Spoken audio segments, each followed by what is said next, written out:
Olá, meus queridos promotores e promotoras de missões das nossas igrejas batistas do Brasil. Quero falar com vocês sobre como ajudar as crianças a terem uma vida de alegria completa. Transformar tristezas em alegrias é uma das especialidades do nosso Salvador Jesus, que entrou na minha vida quando eu tinha ainda 13 anos. E desde esse dia eu tenho vivido essa alegria de Jesus, transformando as minhas lutas em vitórias, me ensinando a solucionar os problemas, curando as minhas feridas e transformando as minhas tristezas em alegrias, literalmente me ensinando a ser feliz em qualquer situação. Trabalhando com usuários de drogas e álcool, entre eles muitas crianças, eu escutei muitas vezes eles dizendo que a droga e o álcool ajudam a tirar a tristeza e trazer alegria, mas que quando passa o efeito, a tristeza que vem é ainda maior. Temos milhares de pessoas no mundo que acreditam nisso. No ministério eu tenho aprendido que não existe alegria maior para nós missionários no campo e vocês missionários nas igrejas do que ver vidas transformadas por Jesus, não é mesmo?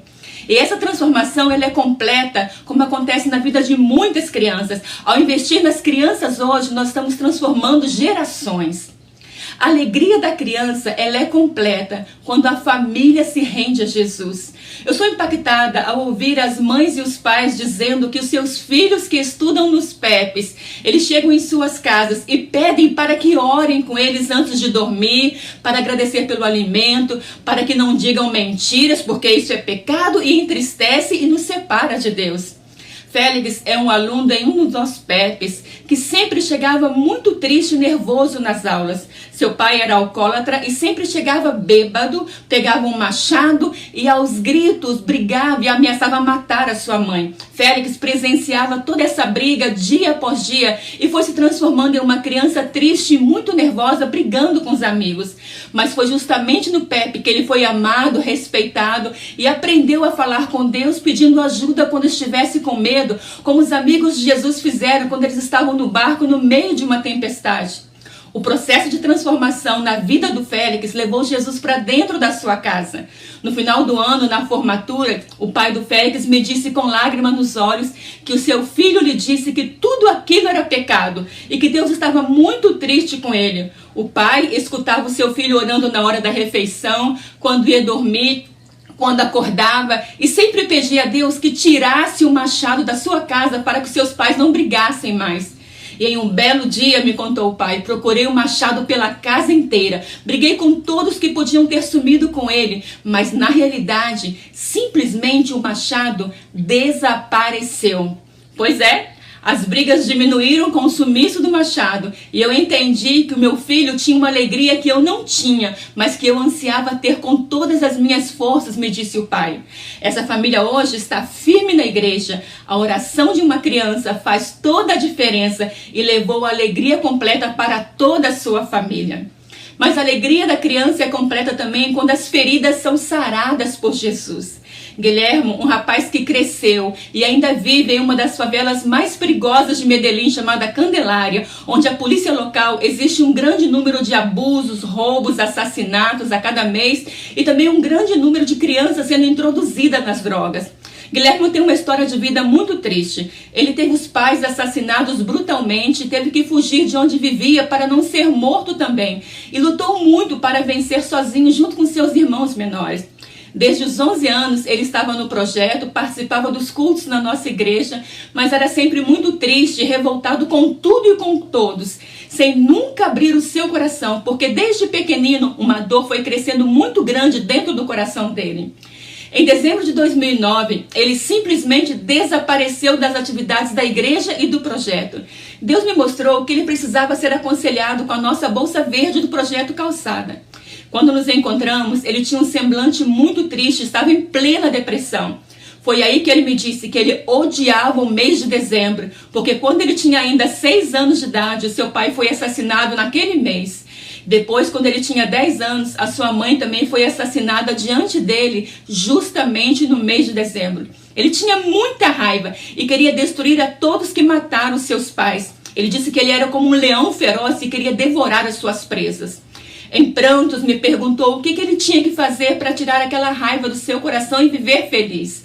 Eu contei a ele a história bíblica da viúva e do juiz e expliquei que Deus queria fazer o mesmo com ele, ser o seu defensor e fazer justiça por ele e encher o seu coração de alegria. Nós oramos juntos e ele entregou o seu sentimento e a sua dor a Deus. Chorando muito, ele me disse: Deus, eu sei que homem não chora, mas eu já não aguento mais. Logo ele me disse: me sinto estranho, leve, descansado. E ele disse: eu tenho certeza que daqui em diante Deus vai sempre me levantar do chão, como ele fez agora, neste momento. No final do aconselhamento, Guilherme disse que se sentia como um falcão que estava preso, mas que foi liberado para voar tranquilo e feliz. Para mim foi marcante saber que ele odiava tanto dezembro, porque foi justamente o mês do assassinato da sua mãe e do seu pai.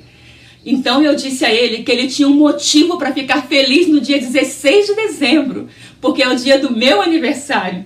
Ele sorriu e me abraçou dizendo: é mesmo, agora tudo mudou.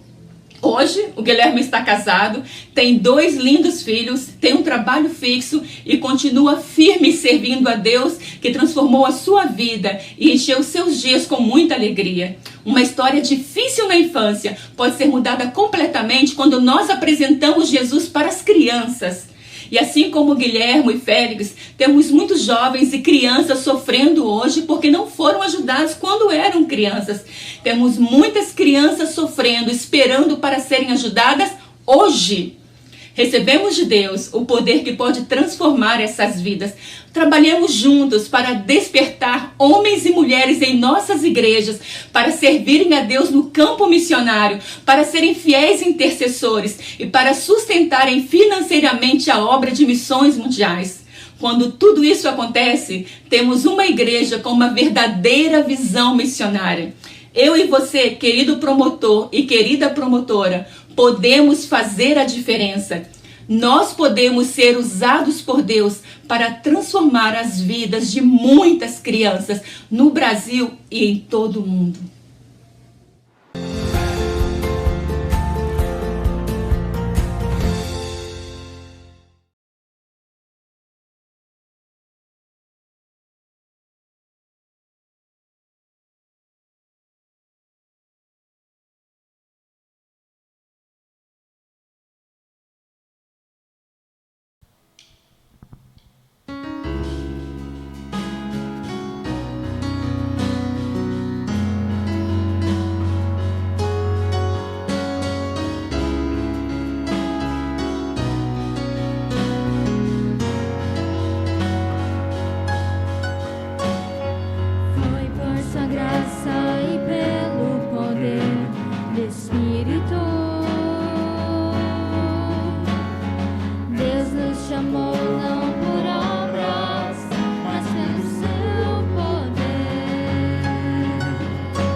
nome do Senhor.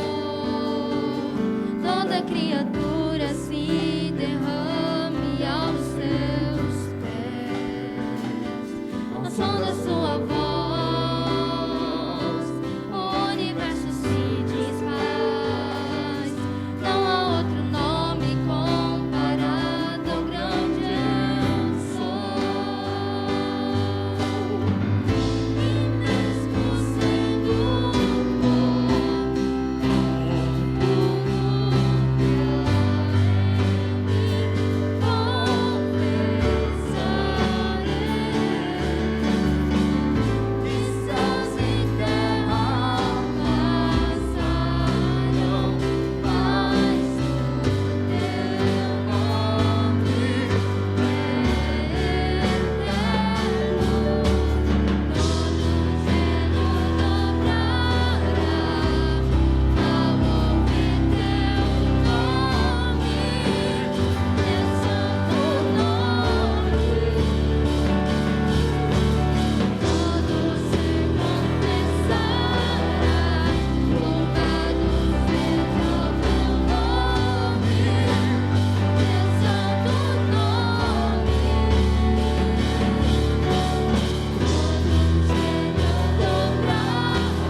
Graça e paz, meus queridos irmãos. Tenham um excelente final de semana. Hoje nós gostaríamos de falar com vocês sobre estabilidade. Ser estável nesse período tão conturbado onde nós vivemos. Nós precisamos de estabilidade. Não adianta nós ficarmos imaginando que o mundo vai se estabilizar, que o mundo vai viver uma era perfeita, onde todas as coisas serão justas, onde... Não, segundo a palavra de Deus, isso não vai acontecer. Sabe por quê? Porque o mundo inteiro já está no poder do maligno. O mundo inteiro já está no poder do maligno. Todos os homens pecaram e foram destituídos do plano original de Deus. Isso é falado lá em Romanos, né? Então, se todos os homens pecaram, eles estão fora daquilo que Deus quer. O mundo lá fora está fora daquilo que Deus quer. Não é plano de Deus nenhuma das coisas que estão acontecendo. Como nós conseguimos reentrar no plano de Deus? Através do arrependimento e crendo em Jesus Cristo. E quando nós fazemos isso, nós alcançamos uma estabilidade espiritual. Sabe por quê? Porque não importa o que está acontecendo. A hora que as coisas começam a ficar ruins, a gente se apega na palavra de Deus, nós nos apegamos nas promessas de Deus e nós começamos a ver aquilo que Deus tem para nós. Então o mundo pode estar caindo, mas nós sabemos que nós temos uma esperança viva. O mundo ele vai continuar na instabilidade dele, porque o mundo está decaído. Mas nós atravessaremos firmes e fortes por qualquer provação, por qualquer deserto, qualquer coisa que não seja da vontade de Deus. Nós passaremos, porque o plano de Deus para o seu povo continua intacto. Olha só o que diz a palavra de Deus em Hebreus capítulo 6, do versículo 13 até o 20. Minha Bíblia diz assim, Hebreus 6, do 13 ao 20. Pois quando Deus fez a promessa a Abraão, visto que não tinha ninguém superior por quem jurar, jurou por si mesmo, dizendo, certamente te abençoarei e te multiplicarei. E assim, depois de esperar com paciência, devemos esperar com paciência, Abraão obteve a promessa. Pois os homens juram pelo que lhe é superior, e o juramento, servindo de garantia para eles, é o fim de toda contenda. Por isso Deus, quando quis mostrar mais firmemente aos herdeiros da promessa a imutabilidade do seu propósito, se interpôs com juramento, para que mediante duas coisas imutáveis, que não mudam de nenhuma forma, a primeira, nas quais é impossível que Deus minta.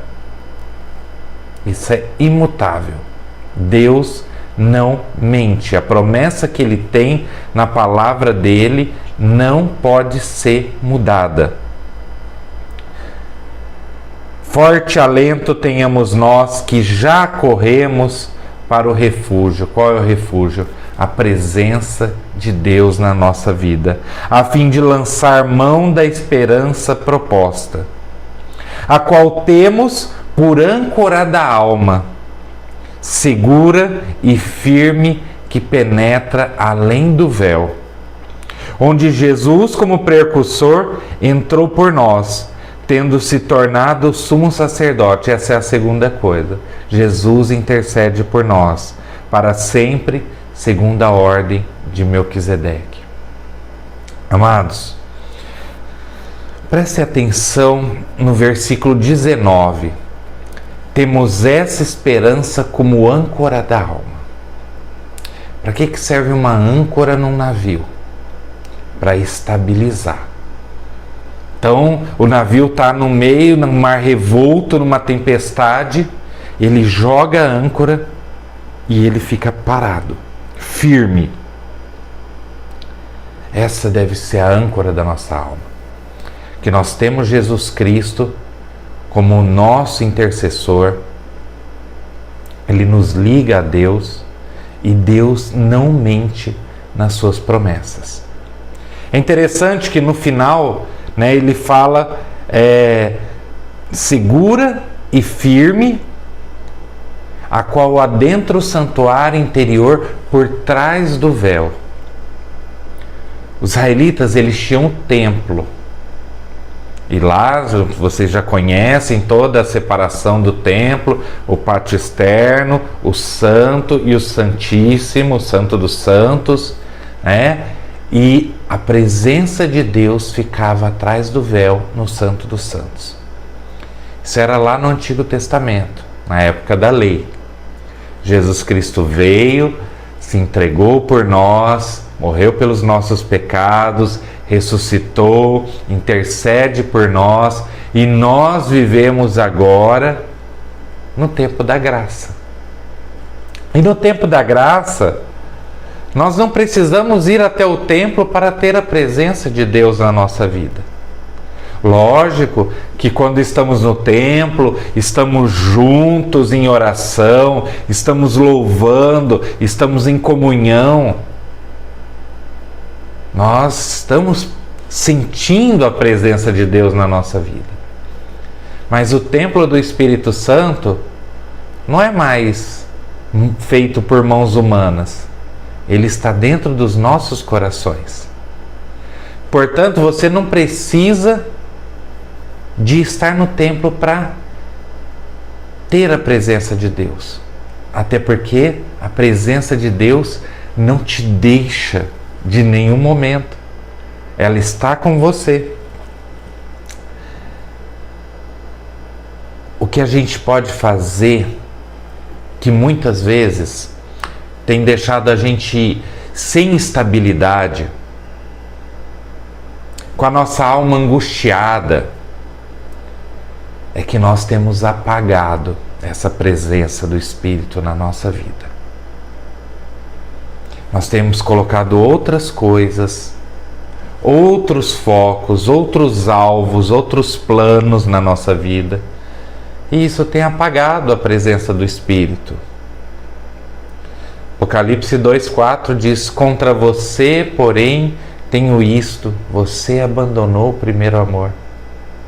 A gente não pode abandonar o primeiro amor. A gente tem que fazer esse amor crescer cada vez mais, o amor por Deus, pela sua palavra, pelo plano, pelo reino. Tem que crescer cada dia mais. E Efésios capítulo 4, versículo 14 diz assim: o propósito é que não sejamos mais como crianças, levados de um lado para outro pelas ondas, nem jogados para lá e para cá por todo vento de doutrina e pela astúcia e esperteza de homens que conduzem ao erro. Então, são crianças que aconteceu isso, eu já reparou como que é criança? Primeira coisa, eu lembro das minhas, que agora já são adolescentes, mas quando era criança, eu e a Carol, a gente morria de medo, porque a Giovana, ela ia no portão e ela dava bom dia para todo mundo, conversava com todo mundo. E se alguém falasse, dá a mão aqui, levava, porque criança não tem essa noção. Então a gente tinha que ficar muito de olho, tinha que ficar em cima. Também criança, ela alterna muito rápido o temperamento dela. Já viu isso? Criança uma hora tá rindo de gargalhar, dali a pouco já tá chorando. Eu brinco muito quando começa a juntar muitas crianças de uns 5, 6, 7 anos, e dá aquela gargalhada, eu falo, daqui a pouquinho vai vir um choro. Daqui a pouquinho acontece alguma coisa e ocorre o choro. A Bíblia fala que nós não podemos ser assim. Nós devemos ter maturidade. E através dessa maturidade, estarmos firmes. Firmes nas promessas que Deus tem feito para nós. Firmes que nós temos a salvação através de Jesus Cristo. E que esse é um breve período de tempo em um mundo que jaz está no poder do maligno. Eu sei, amados. Eu sei que o tempo que nós estamos vivendo não tem sido fácil. tempo bastante complexo, bastante confuso. Por exemplo, nas famílias. As famílias estão cada dia mais conflituosas, divórcios. Às vezes as pessoas estão dentro de uma mesma casa, elas nem conversam, estão lá no celular, não tem mais aquele conceito de família, de união, de papéis que devem ser desenvolvidos. Não tem. A própria fé tem sido muito estranha, porque ela tem sido relativizada, tem se transformado numa fé ecumênica que tudo pode, panteísta, tem vários deuses, né? Também a sexualidade tem sido cada dia mais inclusiva, diversificada, liberal, totalmente oposto daquilo que a palavra de Deus fala.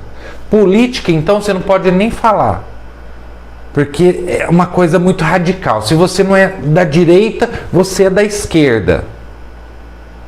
E, infelizmente, essas duas vertentes são globalizadamente corruptas em todo o mundo.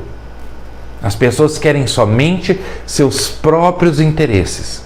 Não estão nem um pouco preocupados com os interesses daqueles que mais precisam. A igreja, ela tem enfrentado um período onde ou ela é conservadora, sem expressão nenhuma, fria, um grupo de crentes, um clube de crentes, né, que não ganha nenhuma alma para Jesus, ou aquela igreja rasa, toda popular, onde pode tudo, que está escrito na frente: venha do jeito que você está e continue do jeito que você está, porque essa igreja te entende. Essa é uma igreja terapêutica, que você vai ser entendido através dela. Venha, a gente vai te amar do jeito que você é. Os pregadores, ou eles são radicais, martelinhos que só sabem falar mal, ou são rasos, populares, sem conteúdo nenhum. Saem falando que você é o ponto fraco de Deus, que você e Jesus Cristo têm o mesmo peso. A nossa cultura, amados, a celebração do profano e do vergonhoso tem tido cada vez mais ataques a valores eternos. Essa pandemia do coronavírus, a gente está preso em nossas próprias casas. Nós não podemos fazer um culto. Nós temos que estar aqui falando através de uma tela, porque estamos preocupados. Enquanto isso, nós sabemos todos os interesses políticos. Não estamos falando que não existe a pandemia, mas os interesses políticos não fizeram nada em um ano. Tudo mudou. E vai continuar mudando, amados. A Bíblia diz que esse seria o princípio das dores. Você tem que estar mais firme. Você precisa estar mais ancorado. Porque a única coisa que não vai mudar é a palavra de Deus e a dinâmica do Espírito Santo sobre os servos de Deus. E ela é a nossa referência. Ela é a nossa âncora. Então eu queria mostrar aqui alguns pontos para você se firmar nos dias de instabilidade, ser estável nos dias de instabilidade. Primeira coisa, solidifique a sua maturidade. Não seja levado de um lado para o outro, de um vento para outro, de uma onda para outra, de uma modinha para outra. Não, solidifique. Você é maduro, você tem uma fé madura. Você já curou a sua alma. Capítulo 6 de Hebreus, versículo 1, parte A diz assim: portanto, deixa para lá os ensinos elementares a respeito de Cristo e avancemos para a maturidade. Deixa os ensinos elementares. Vamos crescer. Vamos se aprofundar. Águas profundas, amados. Porque existe muito mimimi na fé. Assim como também existe muita gente que está na base do leitinho espiritual. Não se aprofunda, não passa por um alimento mais sólido, não passa por uma mudança de vida, uma mudança de proceder, não é colocado como ferramenta na mão do Criador. Deixa o conteúdo básico da fé, meus irmãos, e avança em maturidade. 1 Coríntios capítulo 3, versículo 1 ao 3, parte A, diz assim: Irmãos, não pude falar a vocês como a espirituais, mas como a carnais. Tem uma coisa pior que você chamar de crente carnal, amados? Como a crianças em Cristo. Tem. Você chamar de criança. Dei a vocês leite, não alimento sólido, pois vocês não estavam em condições de recebê-lo. De fato, vocês ainda não estão em condições, porque ainda são carnais. Onde está o foco da tua vida, meus amados? Se o foco estiver no mundo, você vai estar numa instabilidade enorme, porque estão vivendo tempos de instabilidade, a depressão está correndo solta, aumentando. Mas se você estiver maduro, firmado em Cristo, você sabe que está chegando a hora do noivo voltar. Ele vai voltar logo. Os dois pilares para isso, para você continuar maduro, para você ter firmeza na tua fé: leitura e estudo das Escrituras. Mas não tem como existir um crente que não estude as Escrituras, que não leia ela, que não tenha a iluminação do Espírito Santo sobre a sua vida através da Escritura. Aí tem que tomar leitinho, né? É um devocionalzinho aqui, é uma frase que viu no Facebook, é um texto do dia. Mas quando você se aprofunda, mergulha na palavra de Deus, aí você é iluminado. Deus mostra aquilo que Ele quer para você. Efésios 6,13 diz assim: Por isso, vistam toda a armadura de Deus, para que possam resistir no dia mau, permanecer inabaláveis depois de terem feito tudo. Então você precisa da armadura de Deus, você precisa da espada da palavra, o escudo da fé, o capacete da salvação, a couraça da justiça, o cinto da verdade e as sandálias das boas novas, do Evangelho. Aí você fica inabalável. Olha só, inabalável, nada me abala. Ancorado, nada me tira do lugar, eu estou estável. Maduro, não muda o meu sentimento, o meu pensamento. Com alimento sólido. A gente precisa de tudo isso. Celebre a sua fé e a sua mudança de vida. Ah, pastor, mas eu tenho tanta coisa ainda para mudar. Mas celebra aquilo que você já mudou. Celebra o que Deus já fez na tua vida. Começa a olhar para trás e ver tudo que Ele já fez. Quantas vezes Ele não tocou a sua vida, Ele não cuidou de você. Versículo 1, a parte B diz: avancemos para a maturidade, sem lançar novamente o fundamento do arrependimento dos atos que conduzem à morte da fé em Deus. Então, o que você já aprendeu, você já mudou, não fica voltando para trás, segue para frente. E a partir daí você vai aumentando, melhorando, crescendo, multiplicando espiritualmente a sua vida, a sua fé. Não existe crescimento saudável contra a doutrina da Bíblia. Você não vai crescer espiritualmente se você não mergulhar na palavra de Deus e mergulhar com a ação do Espírito Santo, não somente para um estudo, mas, Senhor, fala comigo através da sua palavra. Então você vai orar e orar através da palavra de Deus. A Bíblia é a única fonte onde pode lhe proporcionar isso. As promessas de Deus para a sua vida. O que ela vai mostrar? Através do arrependimento. A morte do velho homem. Ela vai te mostrar como você deve se portar. A fé em Jesus, a fé em Deus. E Jesus, Paulo, Pedro pregaram isso de uma forma muito clara.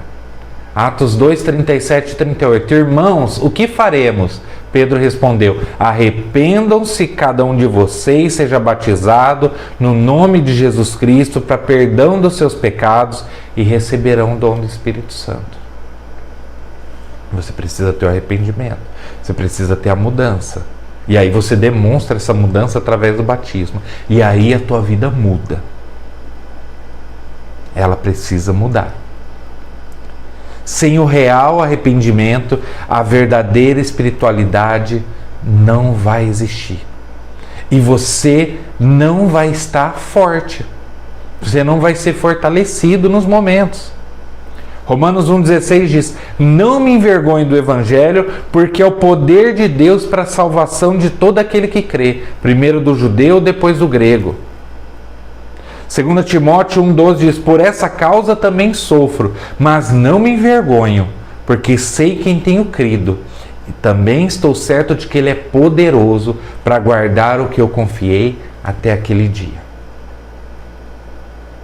Você sabe quem você tem crido? Você sabe? Você crê mesmo? Crê de acreditar e viver a sua vida? Quando as pessoas lá no tempo de Jesus, no tempo dos apóstolos, elas falavam: eu creio em Jesus, elas estavam dispostas a morrer por isso. Não era simplesmente eu acredito. Não.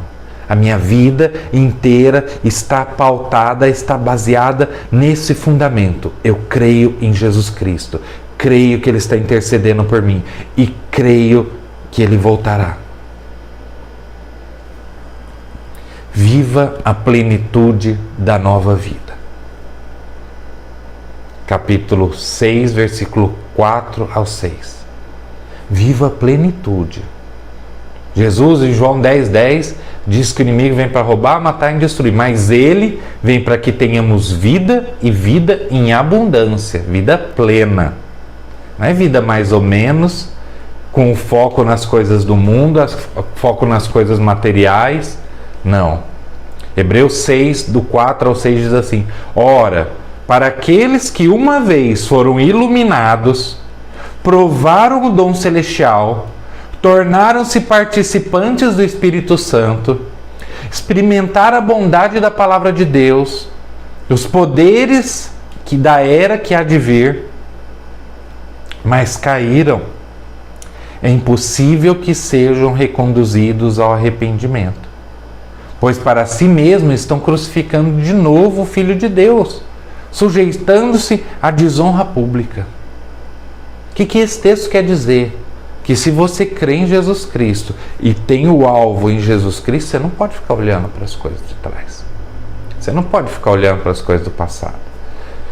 Tua alma não pode ficar angustiada pelas coisas que não são de Deus, do mundo que já está no poder do maligno. O seu coração ele não pode ansiar as coisas que são materiais. Ah, pastor, então eu não posso ter uma casa, eu não posso querer ganhar bem. Lógico que pode, meu querido, mas isso não pode ser a principal função da sua vida. Nunca. Não pode. Não podemos perder a salvação, meus amados. Isso, Deus não escreve e desescreve nosso nome do livro da vida. Ele não passa um corretivo. Mas a gente não pode viver no pecado. A gente tem que ser grato por essa salvação de Jesus. Lucas 5, 22 a 23 diz assim: Jesus, sabendo o que eles estavam pensando, perguntou: por que vocês estão pensando assim? Que é mais fácil dizer: os seus pecados estão perdoados, ou levante-se e ande? Diz o texto: Jesus, sabendo o que eles estavam pensando. Mas nós estamos presos nas fortalezas da mente, nos paradigmas, nos modelos já pré-estabelecidos de como se deve pensar, de como se deve agir. Mentes escravizadas por inveja, por vingança, por mágoa, por ressentimentos. E tem muito líder que não consegue deixar os pecados escravizadores, porque as suas mentes estão presas pelo diabo ao seu pecado e ao seu passado.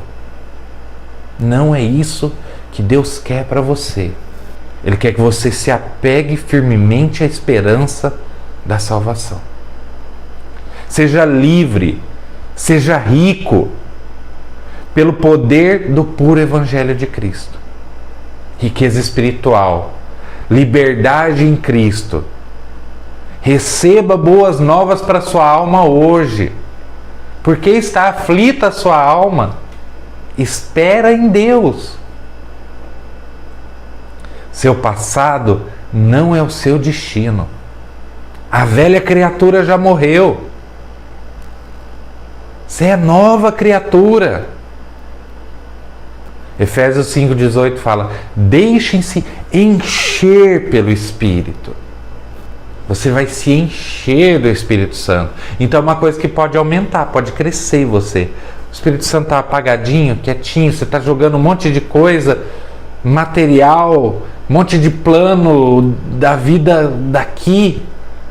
E ele está quietinho, não, começa a jogar um monte de planos para ver, para frente, começa a jogar o reino de Deus, começa a jogar o plano, os objetivos de Deus na sua vida, e ele começa a encher você.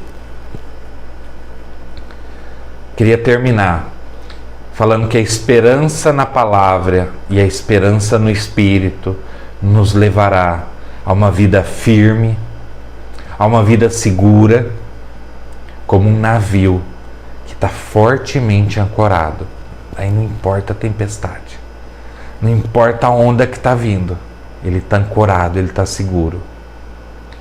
E Hebreus 6, do 18 e 19 diz assim: para que por meio de duas coisas imutáveis, nas quais é impossível que Deus minta, sejamos firmemente encorajados, nós que nos refugiamos nele para tomar posse da esperança a nós proposta. Toma posse.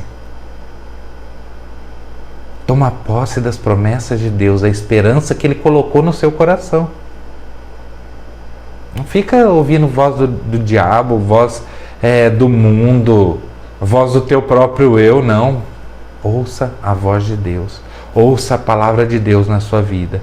E aí a gente vai ter esperança como âncora da alma, firme e segura, a qual adentra ao santuário interior. Seu coração, sua alma e o seu espírito. Deus não mente. Aliança não pode ser quebrada, é estatuto perpétuo. Deus, ele pode todas as coisas até que ele fale. Depois que ele fala, ele não pode mudar, ele não pode mentir, ele não pode voltar atrás, porque a palavra dele não volta atrás. Isso é uma dupla promessa. Que você seja sábio na hora de usar a vela, como um barco que a hora que está ouvindo um vento favorável, abre a vela, expande e vai para frente. Mas também que você seja sábio, maduro na hora de usar a âncora. A âncora que vai te segurar e te conduzir o seu navio, a sua vida, o seu ministério, a sua família. Então saiba, meus amados, que em dia de tempestade, cuide-se para não afundar. Não deixe que o seu próprio pensamento, que a sua própria carne, faça você perder a estabilidade sobre as promessas de Deus. E eu queria orar com vocês no momento de hoje. Amém? Pai, no nome de Jesus, nós chegamos ao Senhor. Nós pedimos, meu Pai, que o Senhor esteja dando estabilidade para os teus servos. Que o Senhor esteja colocando eles segundo a tua vontade, meu Pai. Não faz eles esmorecerem, Cuida, meu Pai, da alma deles, das doenças das almas, meu Pai. Não deixa depressão, não deixa angústia, não deixa ansiedade, meu Pai. Toma conta dos teus servos, meu Pai. Nesses tempos tão difíceis, que nós possamos olhar para frente, olhar através e olhar que as promessas do Senhor estão se cumprindo. Que nós estejamos firmes nessas promessas, ancorados, esperançosos, que tudo vai se cumprir. Não vai tardar, Senhor. O Senhor logo, logo estará nos chamando para estarmos perto do Senhor, meu Pai. Senhor, nós te louvamos, nós te bendizemos, meu Pai. E nós pedimos, nos abençoa, meu Pai, porque nós somos fracos, nós somos imperfeitos, nós fraquejamos, meu Pai.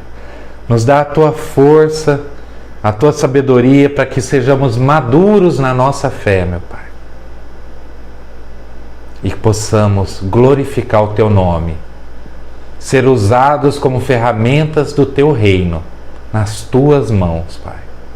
Para a glória do teu santo nome, em nome de Jesus nós pedimos. Amém. Amém, meus queridos. Que Deus abençoe vocês. Tenham uma excelente semana na presença do Senhor. Que Deus cuide e proteja de cada um de vocês.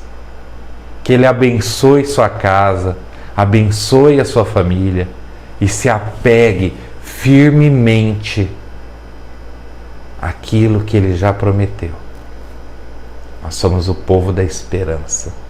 Nós não somos o povo que fraqueja, que se desespera. Nós somos o povo que tem Deus como a nossa âncora e as suas promessas como nosso objetivo.